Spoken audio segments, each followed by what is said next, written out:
nous suivez en ce net moment. Je suis très aimé de vous savoir encore nombreux en train de nous suivre. J'espère que vous allez tous bien. Quant à moi, Jésus-Christ est au contrôle. Moi, votre humble serviteur, Dieudonné Tingui, la voix du silence. Je vous souhaite déjà de meilleurs. Que Dieu vous bénisse abondamment. Oui, aujourd'hui, un nouveau numéro, l'infidélité de l'homme dans le mariage. Je viens vous parler de l'homme, l'infidélité de l'homme. Une fois en passant, j'ai entendu un prédicateur dire que de nature, l'homme a toujours été infidèle. Donc, de nature, Dieu savait que l'homme a toujours été infidèle. Est-il vrai que l'homme de nature a été créé infidèle? Parlons d'abord de la fidélité. La fidélité, c'est un attachement à ses devoirs, à ses engagements. Lorsque vous respectez vos engagements, vous êtes fidèle dans ça. Et l'infidélité n'est rien d'autre que le contraire de la fidélité. Lorsqu'on ne respecte pas les engagements, ses paroles, on est infidèle dans ça. Il y a aussi l'infidélité conjugale. Lorsque l'homme commence à contracter des relations amoureuses extra-conjugales. Nous allons lire dans le livre des Éphésiens, chapitre 5, verset 25. Nous lisons: Marie, aimez vos femmes comme Christ a aimé l'Église et s'est livré lui-même pour elle. Ici, il s'agit de l'amour. Et c'est par là que d'autres prédicateurs ont tiré cette phrase de dire, en réalité, l'homme est infidèle de nature. Ici, Paul dit aux hommes de pouvoir aimer leurs femmes. Ce verset est souvent mal interprété de plusieurs façons, mais très souvent biaisé. Je m'explique. D'après mes analyses et aussi avec l'aide du Saint-Esprit, d'après leurs interprétations biaisées, ils disent que de nature, l'homme a toujours été infidèle. Ils emploient le mot de nature. Donc, il y a nature, naturel. Le mot nature, nature qui est un état originel, une création par la main du Tout-Puissant, la main de Dieu. C'est ça, le naturel. Alors que tout ce qui n'est pas naturel est artificiel. L'artificiel, c'est une création humaine. C'est une création de l'homme. De nature, l'homme a toujours été infidèle. Et cela est vrai. La Bible nous dit dans Genèse chapitre 1, verset 31, nous allons lire ensemble. Dieu vit tout ce qu'il avait fait et voici, cela était très bon. Ainsi, il y eut un soir et il y eut un matin. Ce fut le 6e jour. Ici, la Bible est en train de nous dire que tout ce que Dieu a créé était d'abord premièrement bon.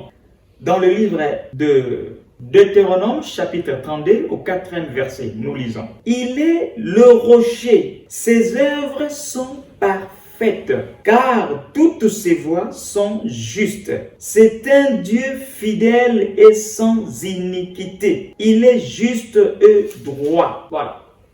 Donc, c'est-à-dire, les œuvres de l'Éternel sont parfaites. Il n'y a pas de défaut. Alors, il n'y a pas une raison d'aller dire que de nature, l'homme a toujours été infidèle. Il n'y a pas une raison de dire comme ça. Car tout ce que Dieu a créé a été toujours parfaite, sans défaut, sans défaillance, sans péché. Et je vous le dirai qu'au départ, le péché n'existait pas. Parce que tout ce que Dieu a créé était parfait.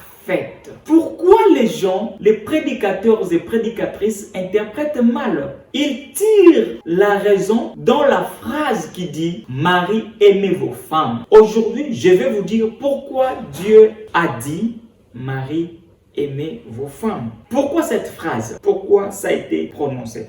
L'homme a été créé en première position et en seconde position, c'était la femme. Mais après la création de la femme, après que la femme ait été créée, celui qui l'a vue, c'était l'homme. L'homme a vu la femme.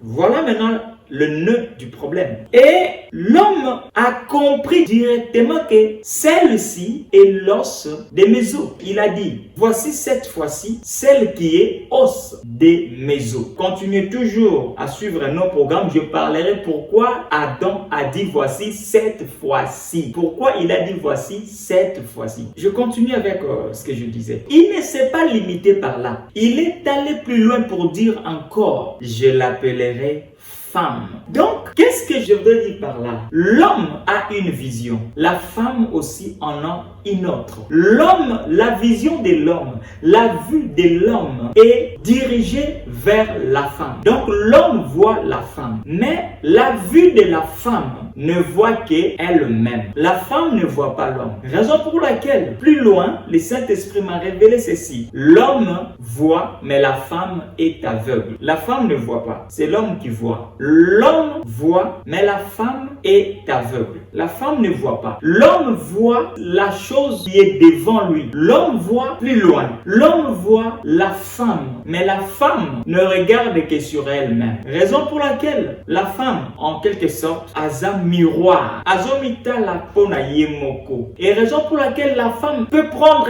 1 heure ou 2 heures du temps pour se faire belle. Mais ce n'est pas le cas de l'homme. L'homme maintenant a besoin de voir sa femme belle. Mais la femme ne se plonge pas dans les sentiments de voir la beauté de l'homme. Non. La femme voit très souvent sa propre beauté. Raison pour laquelle la femme peut mettre ses moyens pour se faire belle, pour être vue par l'homme. C'est l'homme qui va voir la femme. Même dans l'amour, c'est l'homme qui commence. C'est l'homme qui engage la démarche d'aimer. Sous d'autres cieux, l'adultère de l'homme n'est pas punissable, mais l'adultère de la femme, en tout cas, est prise au sérieux. Mais dans le Seigneur, l'adultère, que ce soit de l'homme ou de la femme, ça a un seul nom, le péché. Je vais vous dire pourquoi Dieu a dit Marie, aimez vos femmes. La Bible est inspirée de Dieu. C'est une inspiration divine. Tout ce que Paul a dit, ça provient de Dieu. Marie, aimez vos femmes. C'est parce qu'il sait.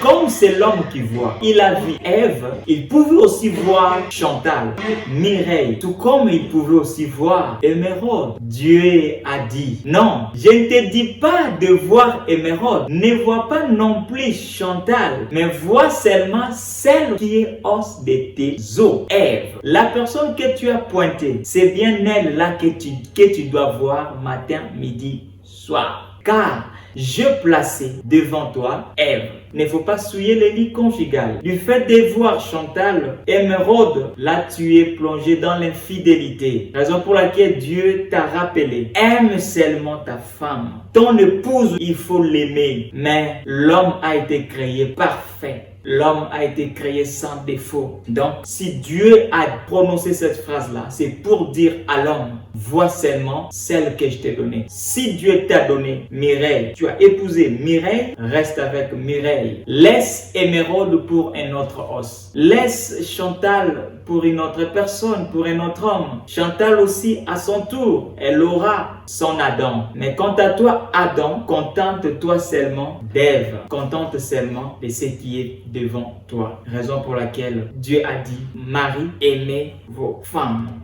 Oui, ce fut un plaisir pour moi de partager ces moments avec vous. Continuez toujours de suivre nos programmes. Abonnez-vous massivement dans notre chaîne Édifions-nous Télévision. Cliquez sur abonner et puis vous cliquez aussi sur la cloche de notification pour ne manquer aucune de nos vidéos. Aimez, partagez aussi pour que vos proches bénéficient aussi de cette matière. Oui, si Dieu ne revient pas aujourd'hui, nous allons nous revoir encore au prochain numéro. Que la grâce de Dieu vous comble.